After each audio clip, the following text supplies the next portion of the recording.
Hey everyone, Ryan Young, Kama Jiu-Jitsu. I hope you're doing well. There's this one analogy that I use for my students that seems to help them and seems to give them a good visual of a situation that we all go through. And this situation has to do with getting better, right? We all want to get better. Nobody wants to not get better. But having a good way to take inventory of your game. If you just think of jiu-jitsu in general, think of the positions. That's the easiest way to look at it. So positions could be your mount escape. It could be your ability to hold mount, your passing guard, your ability to play guard, escaping from side mount or cross side, KAATARO, whatever. Pick any one of those things. Tell me if I'm wrong. I bet a bunch of you, especially for the smaller guys and maybe taller but not muscular guys, you know, like long, lanky guys. I would bet that you tend to play guard more often than other positions, right? And your guard's probably pretty good. Or you're a competitor and you like to watch your favorite competitors and you like to do like your favorite competitors. And you end up mimicking them, right? How do they play guard, right? It's guard. Everybody plays guard. I don't remember playing guard a lot when I was in my earlier years. I did because somebody was bigger and stronger and they forced me to, but I never went to guard willingly. I always tried to be on top. Of course, you know, being a smaller guy, you know, I'm not that good at the time. I'd get turned over on my back and I have to play on my back. So I'd learn how to play on my back. But after a while, you get really good at it and you get comfortable with it. And when you're comfortable with something, you tend to do it more often. And when you're not comfortable with something, you tend to avoid it. Case in point, I don't like anybody taking my back. So because they take my back, I get choked out or I get beaten. They'll armbar me, they'll choke me, I can't get out of it. So what am I going to do?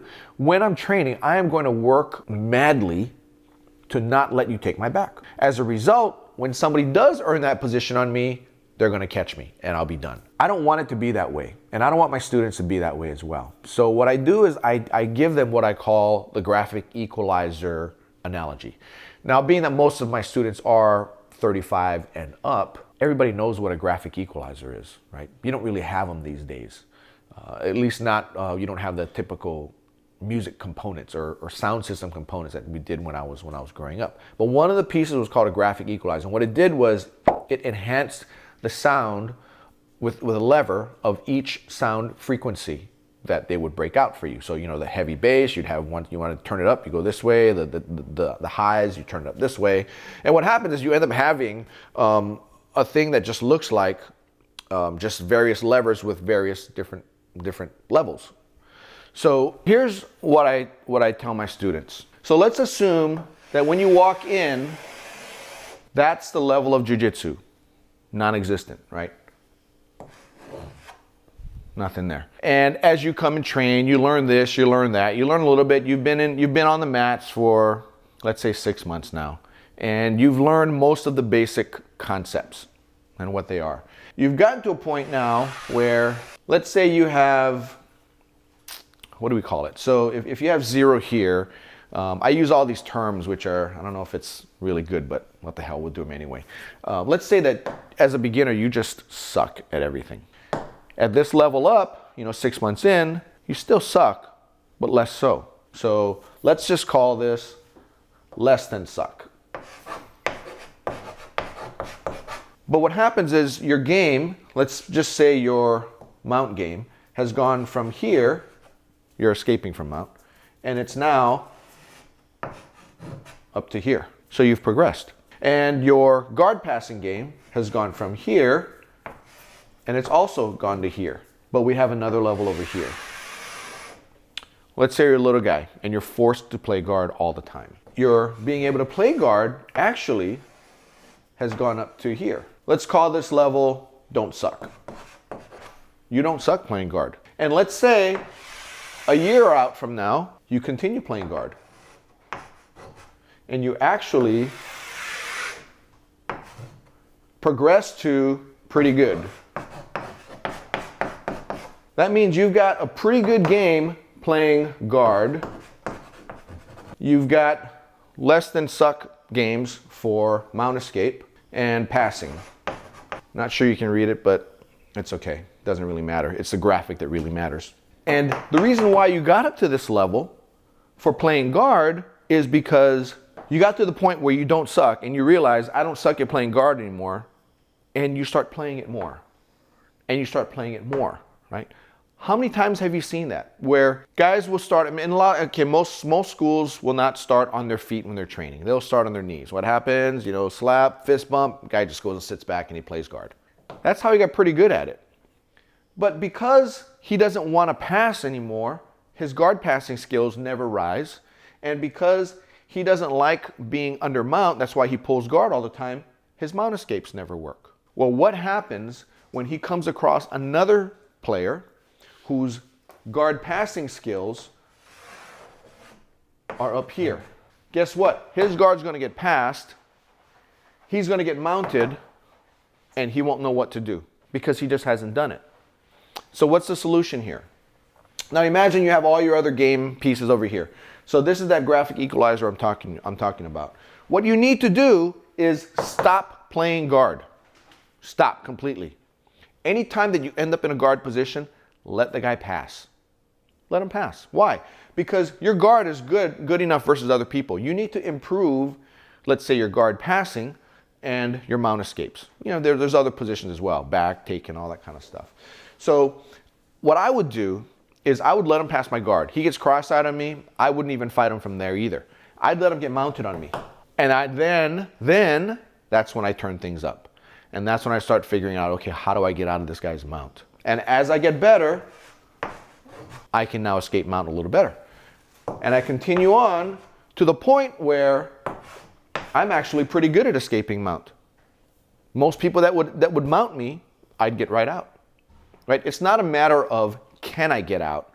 It's a matter of when will I get out? Once I get to that point, I'm now pretty comfortable. Go ahead and mount me. I don't care. Boom, I'm getting out. Right? At the same time, if I play guard, oh, you're going to make me play guard? Okay, I'm pretty comfortable. Well, now I'm not so good at passing guard. So I'm going to stop doing these two, right? So how do I stop escaping mount? I just don't. Let him take my back. Or if I want to work on my guard passing, I will work on more UPA escapes. I won't work on hip escapes, or a lot of people know it as the elbow escape, where you end up back in guard or half guard. I'm going to do more of the UPA escape, where I'm going to end up passing guard, so that I can now work my guard passing game. Well, guess what? I've gone up many levels at this point. So when some of you want to know, I've been training for 2.5 years, and I'm still a 2-stripe white belt. Why is that? Well, because maybe I had a good guard, but everything else was down here. Time doesn't matter. It's how your skills go. So it doesn't matter if you're training 10 years, but if you still had this guard and you had this level guard passing and mount escape, sorry, right? And that's where, and we talk about in many videos, that's where I have a problem with professors giving belts away on time. Because if you never work on these, you're gonna have only this level, right? You may be able to say, I can tap any purple belt, I should be wearing a blue belt. Where do you tap him? Do you tap him playing guard, or can you tap him from mount?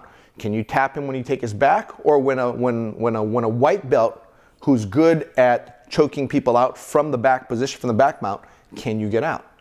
You need to answer those types of questions. You need to be pretty good in everything. You can't be less than suck or don't suck on anything. You need to be level in your game. So this means you need to take an actual inventory of everything and ask, where am I comfortable? That's a good way to kind of look at it, because how can you measure skill level?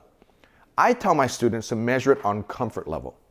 Are you comfortable when any blue belt mounts you? Are you comfortable when any blue belt takes your back? And if you are, then you're getting up there. You're certainly running with them. I didn't make this up. This is not something that I invented. The first person I ever heard this from was from Grandmaster Rorion Gracie. Was in class once, and I was armbarring everybody. At that time at the Gracie Academy, I was a blue belt with maybe 2 or 3 stripes. I was armbarring everybody. And he just came right up to me and told me, stop doing arm bars. I said, why? I'm good. I'm getting people with it. He says, I know you are. That's why I'm telling you to stop. He says, put the arm bar from the mount in your back pocket. Put it in your back pocket. You're not going to lose it there. If you don't do it, you're not going to not be able to do it. Stop doing it and now work on chokes. Or work on armbar from the guard, or something. But don't be doing straight arm bars from the mount anymore. So I thought about it. I'm like, okay, that makes sense. But did I do it? Nah, I didn't listen to him. It wasn't until years and years later. And actually, it was once I started training with Master Dave when I see he would do that. He would be working on one concept only. And once it got to a point where he could get you with it, he'd never do it to you again. He'd put it in his back pocket. So what he would do is he would then, you know, if he's never trained with you before, he'd train with you, he'd catch you with an armbar from the guard. Then he'd catch you with an armbar on the other side. Then he'd choke you. He'd choke you on the other side. So he's slowly checking off all the different concepts. When he's training with you, can I get Ryan with this? Can I get Ryan with this? And whatever he could not get you in, guess what? That's what you'd be doing with him. So there's one that he and I have been kind of running joke for years now. It's a sitting guard. He would play the sitting guard on me and I would get out of it. And then he would get to the sitting guard again, curiously enough, and he would do something a little different. I would escape and he would counter it by doing something different. So, okay, let's play this game again. We're playing, he gets the sitting guard again, and my first counter didn't work because he had already blocked it. So I'd go for another counter and that would work. I'd get out. And we end up in it a fourth time. And I'd do that concept again and he did something different and it blocked it. So we'd kind of play this tit for tat for years, but he'd be thinking to himself, okay, that's one thing that Ryan seems to have answers for, so I'm going to keep playing it until he has all the answers. And he'd play it until he had all the answers and then he'd move on to something else. So he's putting everything in his back pocket because he knows, okay, against Ryan, I know I can do this, I can do this, I can do this. Let me find something that I cannot do against him. So what he's doing is he's looking individually, he's looking per person. So for me, where is he good at? Oh, he doesn't do this one very well. Guess what? That's what he's going to work on. All of you should be doing this. Every single one of you. That's how we get better. Now, people will ask, you know, they say, oh, you know, I roll 4 days a week. Rolling, as I said before, is not necessarily something that makes you better. Because if I'm just playing guard, and I'm good at it, if I do it 1,000 times and I never ever did this other stuff that I'm no good at, how does that make me better? That is how you have people who have trained for a couple of years and they're a lot better than people who have been training for 5, 6, 7, 8 years. Because although you've been training for 5, 6, 7, 8 years, you've been doing the same things over and over. You're not taking an inventory of what you have and seeing where do I lack and let me work on that. Instead, you're working on what you're good at. So I hope that helped you. Imagine this, right? Imagine this and go with it. Run to discomfort. Don't run to where you're comfortable. Run to where you are not comfortable. So let's say this is back. Having somebody on your back. You hate it. Well, do it more. You playing guard, stop playing guard. I'm not just saying for you, I'm just saying in general. If guard is your comfortable position, don't do it anymore. Do your uncomfortable position until your back escape is now up here as well. I hope that makes sense, and I hope this is useful for you. And if you have any questions, let me know. Thank you for liking the video. Thank you for hitting the subscribe button so that you can be on or notified of any other videos that we have. And also, there's a bell in there. You got to click that bell. Anyway, that's all I got for you. Take care. Happy training now. Bye-bye. Ooh, it's coming down hard. Yeehaw.